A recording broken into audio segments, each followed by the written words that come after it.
Hello बच्चों, निर्माण academy के यूट्यूब चैनल में आप सभी का स्वागत है। और हमारे इस चैनल पर जीएस की क्लासें चल रही हैं। और जीएस की क्लास में आज हमारी जो क्लास है वो पॉलिटी की है, राज्य व्यवस्था,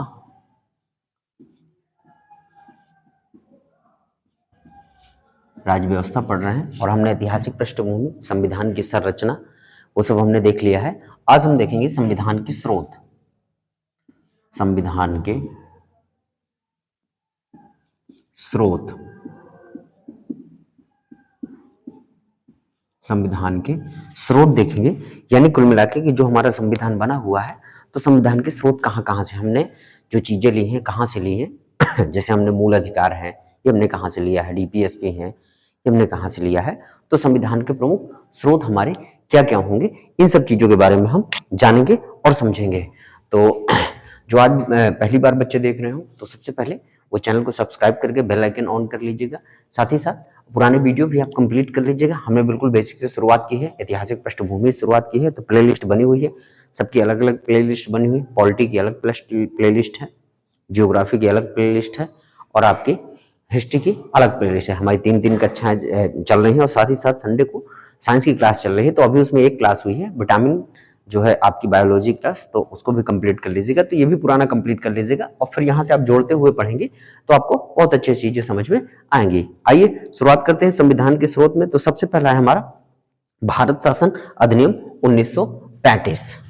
हमने पहला लिया है भारत शासन अधिनियम, भारत शासन अधिनियम 1935। इससे हमने क्या क्या लिया है ये चीजें देखेंगे। तो बच्चों मेरे साथ नोट करते हुए चलेंगे तो आपको भी चीजें समझ में आएंगी बहुत अच्छे से। तो देखेंगे भारत शासन अधिनियम 1935 हमने क्या क्या लिया है। तो हमने लिया है संघीय तंत्र, राज्यपाल का कार्यालय। यहां से हमने क्या क्या लिया है, तो संघीय तंत्र,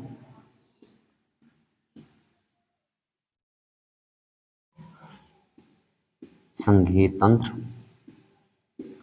तो देखिए संघीय तंत्र यानी संघ कैसा होगा, संघ का सिस्टम कैसा होगा, ठीक है। तो वो हमने संघीय तंत्र यहां से लिया है। राज्यपाल का कार्यालय,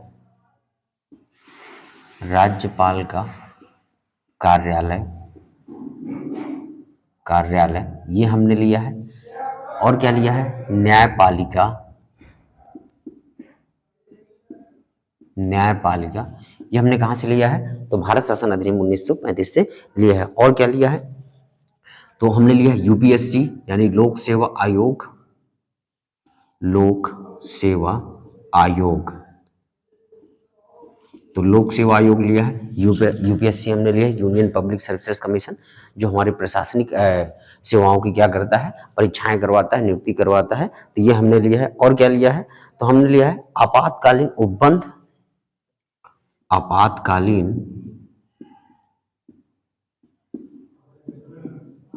उपबंध, जो इमरजेंसी है, आपातकालीन है, इमरजेंसियां हैं, वो हमने कहां से ली है, तो भारत शासन अधिनियम 1935 से हमने ये चीजें ली हैं। और अंतिम क्या है, प्रशासनिक विवरण हमने लिया है, ठीक है। लेकिन इतनी चीजें महत्वपूर्ण है, ये कुछ प्रमुख स्रोत हैं, ये आप याद रखिएगा कि भारत शासन अधिनियम 1935 से हमने क्या क्या लिया है। तो हमने लिया है संघीय तंत्र, राज्यपाल का कार्यालय, न्यायपालिका, और हमने क्या लिया है, लोक सेवा आयोग और आपातकालीन उपबंध। ये चीजें हमने कहां से लिया है, तो भारत शासन अधिनियम 1935 से हमने लिया है। अगला देखेंगे तो अगला प्रमुख स्रोत है हमारा ब्रिटेन का संविधान, दूसरा हमने। अब हम देखते हैं कि ब्रिटेन के संविधान से हमने क्या लिया है, तो ब्रिटेन का संविधान नोट करते हुए चलिएगा बच्चों, तो आपको भी चीजें बहुत अच्छे समझ में आएंगी। तो ब्रिटेन के संविधान से सबसे प्रमुख जो हमने लिया है, जो पूछा भी गया कई एग्जामों में, संसदीय प्रणाली, संसदीय प्रणाली। तो संसदीय प्रणाली हमने कहां से लिया, ये बहुत इंपॉर्टेंट है, कई बार पूछा गया। तो संसदीय प्रणाली याद रखिएगा, ब्रिटेन के संविधान से हमने लिया है संसदीय प्रणाली। संसदीय प्रणाली का अर्थ क्या हुआ कि यानी संसद जो हमारे, देखिए दो प्रकार का सिस्टम चलता है।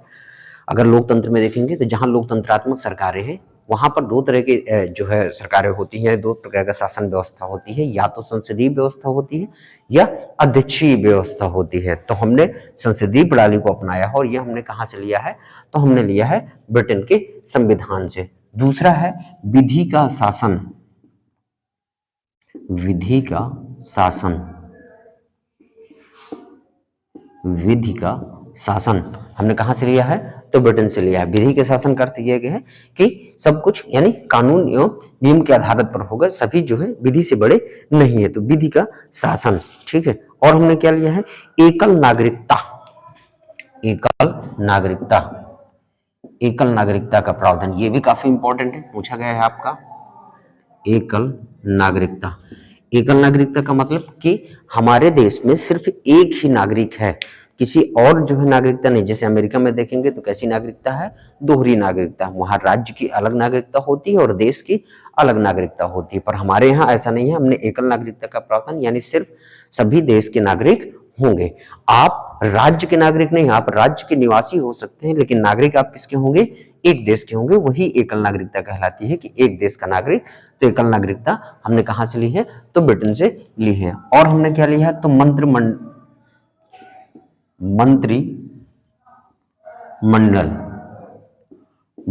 हमने कहां से लिया है, तो ये देखेंगे मंत्रिमंडल हमने जो लिया है ये हमने ब्रिटेन से लिया है, ठीक है। मंत्रिमंडलीय जो हमारी प्रणाली है, तो मंत्रिमंडलीय प्रणाली हमने कहां से लिया है, तो ब्रिटेन के संविधान से हमने लिया है। और इसमें हम देखेंगे तो और हमारा क्या है, संसदीय विशेषाधिकार, और हमने इसमें क्या लिया है, संसदीय विशेषाधिकार। संसदीय विशेषाधिकार यानी संसद के कुछ स्पेशल अधिकार हैं, विशेषाधिकार हैं, उन्हीं को हमने कहां से लिया है, ब्रिटेन से लिया है। साथ ही साथ द्विसदनीय व्यवस्था, द्विसदनीय व्यवस्था, द्विसदनीय व्यवस्था, तो संसदीय विशेषाधिकार और द्विसदनीय व्यवस्था ये हमने कहां से लिया है, तो ये हमने ब्रिटेन के संविधान से लिया है। तो संसदीय विशेषाधिकार क्या है कि संसद के कुछ स्पेशल अधिकार दिए गए हैं, वो हमने यहां से लिया है। और दूसरा है हमारा द्विसदनीय व्यवस्था। तो देखेंगे कि हमारे यहाँ संसद में कितने व्यवस्था है, दो सदन की व्यवस्था है। जैसे हमारा अगर संसद में देखेंगे तो लोकसभा और राज्यसभा, यही द्विसदन की बात वो कर रहा है। राज्यों में भी देखेंगे तो राज्यों में भी हमें दो सदन दिखाई देते हैं, तो यही हमारी द्विसदनीय व्यवस्था है। तो ये हमने कहां से लिया है, ब्रिटेन के संविधान से लिया है। आइए आगे बात करते हैं, नोट कर लीजिएगा, आगे चलते हैं।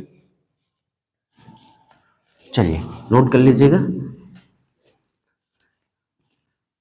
तो क्लास आपको अच्छी लगे तो वीडियो को लाइक करते हुए चलिएगा, साथ ही साथ अपने मित्रों के साथ इसे शेयर जरूर करिएगा, ताकि उन तक भी क्लास पहुंच सके और इस क्लास का वो जो है भरपूर एंजॉय कर सकें। पढ़िएगा, मेहनत करते चलिएगा, नोट करते हुए चलिएगा, रिवीजन करिएगा। एक वीडियो एक बार देखने में अगर आपको जो थोड़ी बहुत शंका हो तो दोबारा उसे देख लीजिएगा, तिबारा आप देख लीजिए। जितना ज़्यादा आप रिवीजन करेंगे उतना अच्छा होगा। आपको थोड़ी सी जो है मेहनत करनी हो, थोड़ा डिसिप्लिन के साथ चलिए, एक रेगुलरिटी बनाइए, थोड़ा डिसिप्लिन बनाइए, डिसिप्लिन के साथ पढ़िए और कंटिन्यूअस पढ़ाई करिए।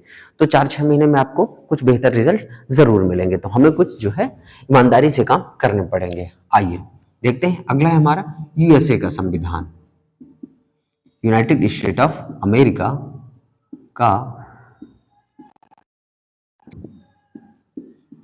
यूएसए का संविधान।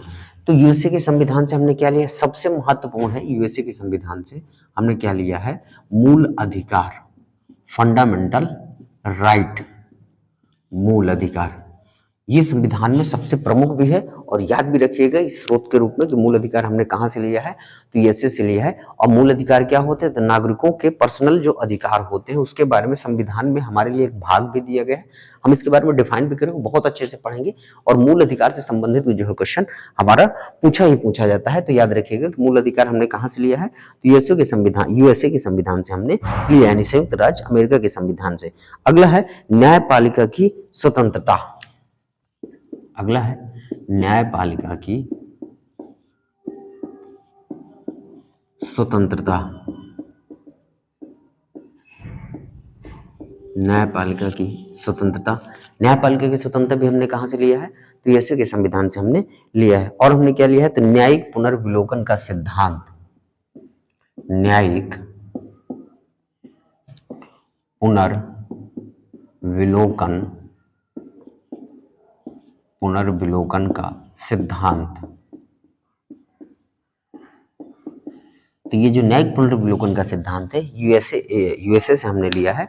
और न्यायिक पुनर्विलोकन का मतलब ये है कि जो हमारे सुप्रीम कोर्ट है या हाई कोर्ट है अपने न्याय पर, यानी जो एक बार न्याय दे चुके हैं, दोबारा कोई उस पर क्या किया जा सकता है, पुनर्विलोकन, यानी पुनः जो है उस पर बातचीत की जा सकती है। ये हमने लिया है। और हमने क्या लिया है, तो उपराष्ट्रपति का पद, उपराष्ट्रपति का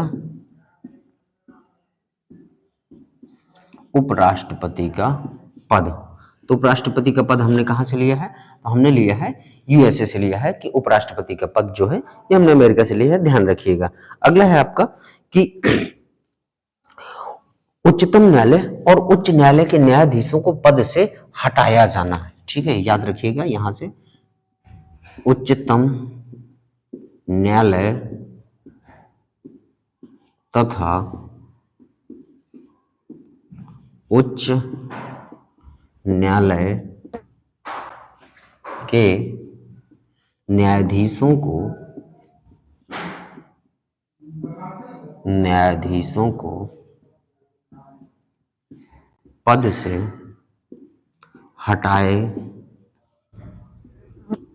हटाए जाने की प्रक्रिया।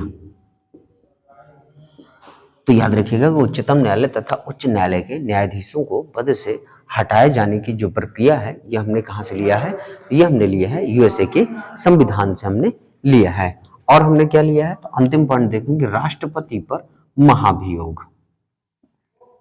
राष्ट्रपति पर महाभियोग, राष्ट्रपति पर महाभियोग ये हमने कहां से लिया है, यूएसए से लिया है। याद रखिएगा, राष्ट्रपति पर जो महाभियोग होता है, राष्ट्रपति को हटाने की प्रक्रिया क्या कहलाती है, महाभियोग कहलाती है। ये प्रक्रिया और ये प्रक्रिया दोनों सेम है हमारे भारतीय संविधान में। ये दोनों चीजें जो है बहुत खास हैं कि दोनों सेम प्रक्रिया है। जैसे राष्ट्रपति पर जो महाभियोग लगता है, जो हटाने की प्रक्रिया है वही महाभियोग कहलाता है। तो जो हटाने की प्रक्रिया और जो उच्चतम न्यायालय में उच्च न्यायालय को हटाने की प्रक्रिया है, दोनों सेम है, कोई अंतर नहीं है। लेकिन फिर भी याद रखिएगा कि जो महाभियोग शब्द है वो केवल और केवल राष्ट्रपति के लिए प्रयोग किया जाता है, ना कि उच्चतम न्यायालय एवं उच्च न्यायालय के न्यायाधीशों को। तो ये याद रखिएगा, तो नोट कर लीजिएगा। आइए आगे बढ़ते हैं, अगला देखते हैं। अगला स्रोत हमारा कौन सा है। तो बच्चों ये क्लास आपको कैसी लगी कमेंट बॉक्स में जरूर बताइएगा, साथ ही साथ वीडियो को लाइक करिएगा। और मैं देख रहा हूँ कि पिछले कुछ दिनों से आप लोग जो है क्लासें बहुत कम ले रहे हैं, आप पढ़ भी नहीं रहे, वीडियो भी आप नहीं देख रहे हैं, लाइक भी नहीं कर रहे हैं। तो ऐसा मत करिए, कंटिन्यूअस पढ़ाई करिए। आप ही के लिए क्लास चलाई जा रही हैं, और अगर आप ही नहीं पढ़ाई करेंगे, आप ही नहीं जो है पढ़ेंगे, और तो फिर कैसे मजा आएगा। तो आप लोगों के लिए क्लास चलाई जा रही है, पढ़िए, रिवीजन करिए, जो कुछ कमियां हो तो बताइए, तो हम सुधार करेंगे। तो आपके सुझाव, हमारा पढ़ाया जाना, दोनों का जो है बहुत ज़रूरी है। तो आप भी पढ़ते चलिए, वीडियो को देखिए एक, और लाइक भी करिए, दोस्तों के साथ शेयर भी करिए। ठीक है, आइए अगला देखते हैं, आयरलैंड का संविधान। अगला है हमारा आयरलैंड का संविधान।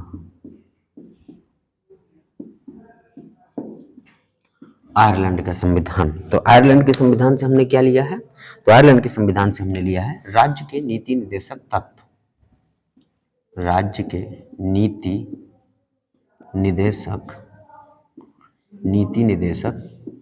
तत्व, यानी DPSP, directive principle of state policy. ये हमने राज्य के नीति निर्देशक तत्व लिए। इनके बारे में हम डिफाइन करेंगे, इसके लिए एक अलग भाग ये जो है राज्य के लिए दिए गए हैं।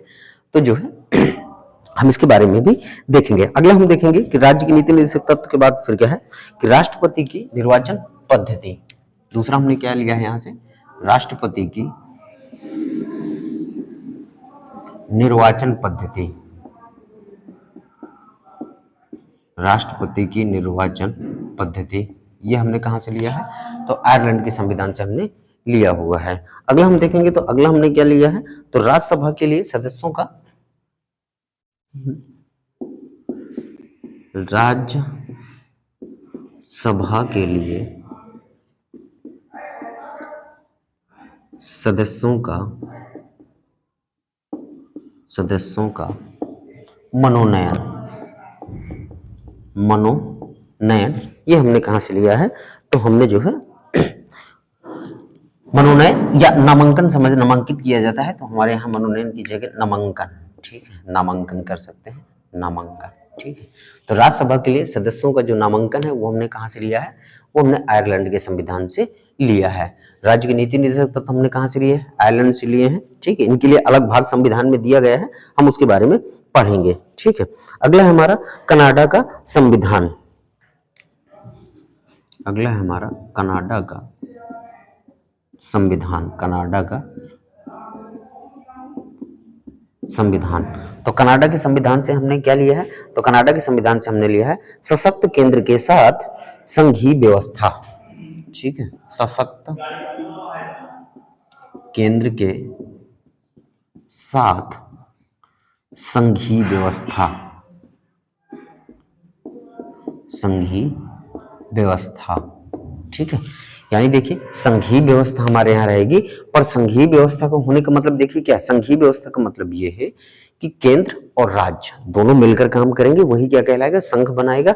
पर याद रखिएगा कि दोनों मिलकर काम करने के साथ मजबूत कौन रहेगा? केंद्र मजबूत रहेगा। यही हमारा कहलाता है कि सशक्त केंद्र के साथ हमारा क्या हो जाएगा? संघीय व्यवस्था। ये हमारा हो गया। दूसरा हमने लिया है कि जो अवशिष्ट शक्तियां होंगी वो केंद्र में निहित होंगी, ठीक है। अवशिष्ट शक्तियां, अवशिष्ट शक्तियों का केंद्र में निहित होना, केंद्र में निहित होना, ठीक है। अवशिष्ट शक्तियों का केंद्र में निहित होना, इसका अर्थ यह है कि देखिए जो शक्तियों का बंटवारा किया गया है ना, वो 3 प्रकार की सूचियों में किया गया। हम अभी अनुसूची पढ़ेंगे तो उसमें हमें मिलेंगे कि शक्तियों का जो बंटवारा है वो हमें जो है 7वीं अनुसूची में मिलता है, जिसको हम जो है 3 सूचियों में बांटते हैं, संघ सूची, राज्य सूची और समवर्ती सूची।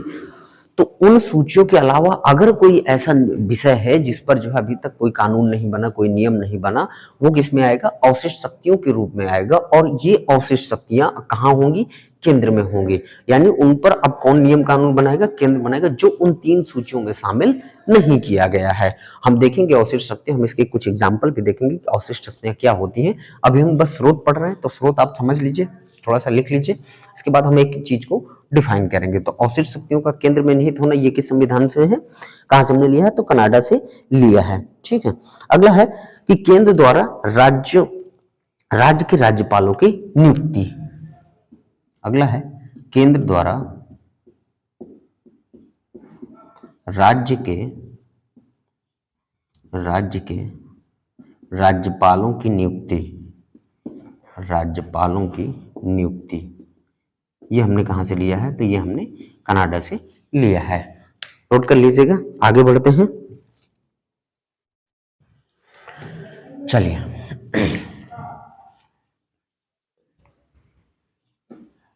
तो बच्चों ये क्लास आपको पसंद आए तो वीडियो को लाइक करिएगा, साथ ही साथ अपने मित्रों के साथ इन्हें शेयर जरूर करिएगा। व्हाट्सएप वगैरह, व्हाट्सएप है, आप जो सोशल मीडिया साइट है आप उस पर जो है इसे शेयर जरूर करिएगा। चलिए आगे हम देखेंगे ऑस्ट्रेलिया का संविधान।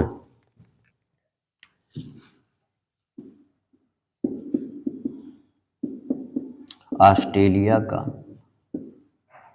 संविधान। ऑस्ट्रेलिया के संविधान में सबसे प्रमुख बात क्या है? क्या हमने लिया है? तो हमने लिया है समवर्ती सूची, समवर्ती सूची। ये बहुत प्रमुख है, इसे याद रखिएगा कि समवर्ती सूची हमने कहां से लिया है? तो ऑस्ट्रेलिया से हमने समवर्ती सूची लिया है। अगला हम देखेंगे कि व्यापार वाणिज्य और समागम की स्वतंत्रता। व्यापार वाणिज्य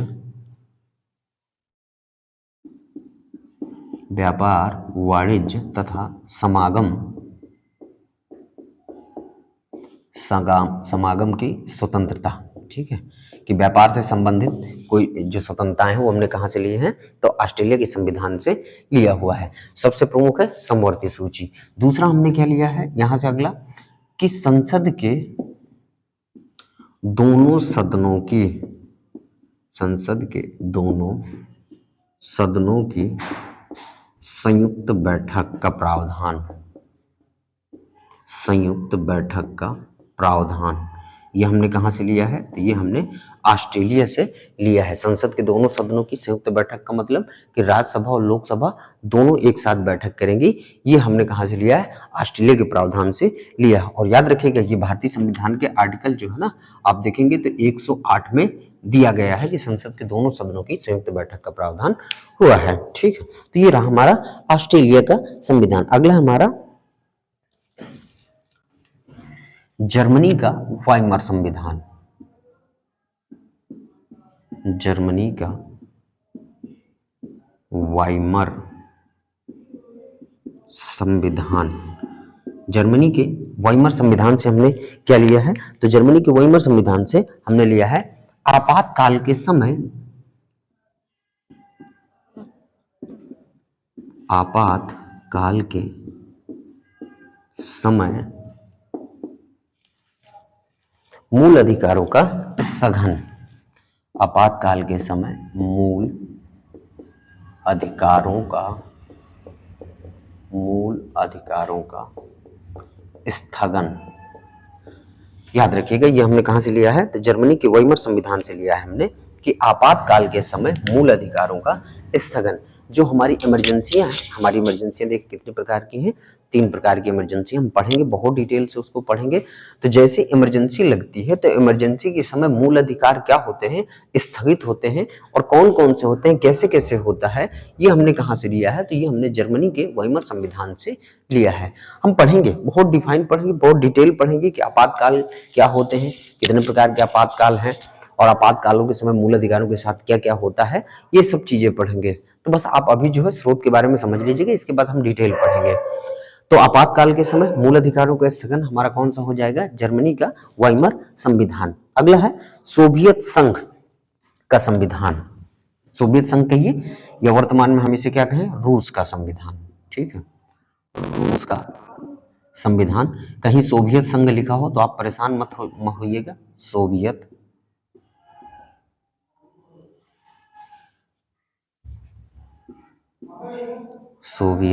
संघ। ठीक है, सोवियत संघ किसको कहा जाता था? तो रूस को ही सोवियत संघ उस समय कहा जाता था, यूएसएसआर के नाम से जाना जाता था। ठीक है, तो सबसे महत्वपूर्ण रूस के संविधान से याद रखिएगा कि हमने क्या लिया है? मूल कर्तव्य। और मूल कर्तव्य हमारे भारतीय संविधान में ये बाद में जोड़े गए थे, यानी उस जब संविधान लागू हुआ था तब नहीं जोड़े गए थे। मूल कर्तव्यों को हमने बाद में जोड़ा। 42वें संविधान संशोधन अधिनियम 1976 के माध्यम से हमने भारतीय संविधान में इनको जोड़ा है। और षोडशी समिति की सिफारिश पर नया भाग रखा है इनके लिए, और नया आर्टिकल भाग 4 का और नया जो आर्टिकल है वहीं पर 51 का जो है ये रखा गया। जब जोड़े गए तो 10 मूल कर्तव्य थे, और अभी वर्तमान में कितने मूल कर्तव्य हैं? तो 11 मूल कर्तव्य हैं। ये मूल कर्तव्यों के बारे में याद रखिएगा। ठीक है, हमने प्रस्तावना में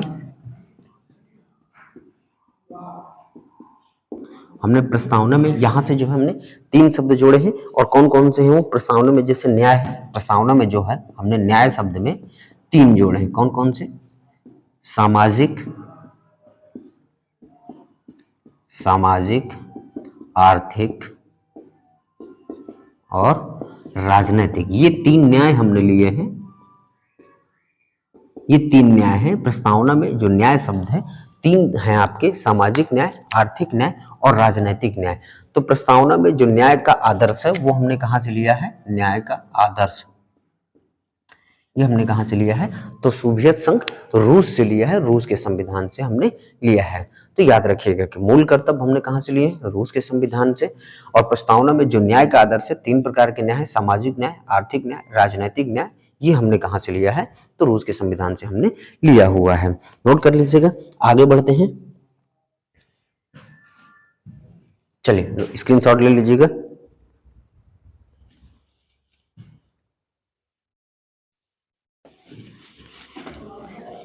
तो बच्चों, क्लास आपको पसंद आए, वीडियो को लाइक करिएगा।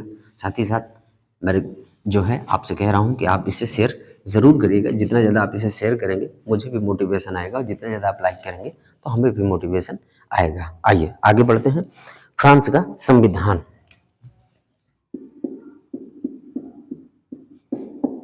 फ्रांस का संविधान तो फ्रांस के संविधान से हमने क्या लिया हुआ है, तो फ्रांस के संविधान से हमने गणतंत्रात्मक शब्द लिया हुआ है। गणतंत्रात्मक शब्द हमने कहाँ से लिया हुआ है, फ्रांस से लिया हुआ है। और क्या लिया हुआ है, तो यहां से हमने लिया हुआ है प्रस्तावना में स्वतंत्रता,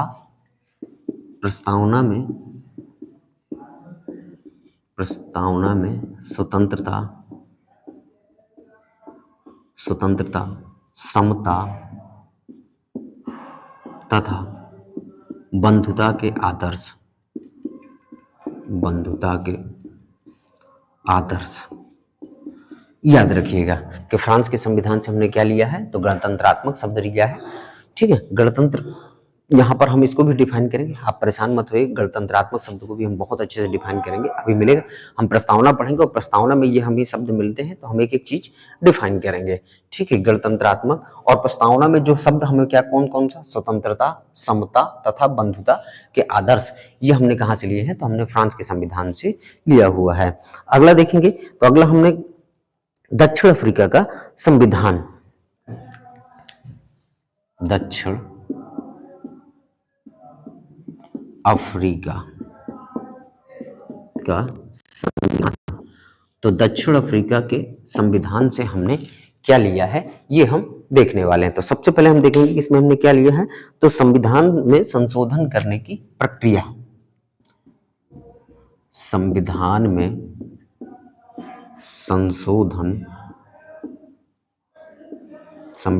संशोधन करने की प्रक्रिया। संविधान में संशोधन कैसे कैसे होगा, ये जो प्रक्रिया है ये महत्वपूर्ण है, आप इसे याद रखिएगा कि संविधान में संशोधन करने की प्रक्रिया हमने कहां से ली है, तो दक्षिण अफ्रीका के संविधान से लिया है। और क्या लिया है, और राज्यसभा के सदस्यों का निर्वाचन, राज्यसभा के सदस्यों का निर्वाचन, राज्यसभा के सदस्यों का निर्वाचन, ये हमने कहां से लिया है, तो दक्षिण अफ्रीका के संविधान से हमने लिया हुआ है। संविधान में संशोधन करने की प्रक्रिया दक्षिण अफ्रीका के संविधान से, राज्यसभा के सदस्यों का निर्वाचन हमने कहां से लिया है, तो दक्षिण अफ्रीका के संविधान से हमने लिया हुआ है। नोट कर लीजिएगा। चलिए, और अंतिम है हमारा, एक और देख लेते हैं, जापान का संविधान। अंतिम है हमारा जापान का संविधान। संविधान के स्रोतों में हमारा अंतिम है जापान का संविधान। इसको हमने कहां से लिया है, सॉरी, जापान के संविधान से हमने क्या लिया है, विधि द्वारा स्थापित प्रक्रिया, विधि द्वारा स्थापित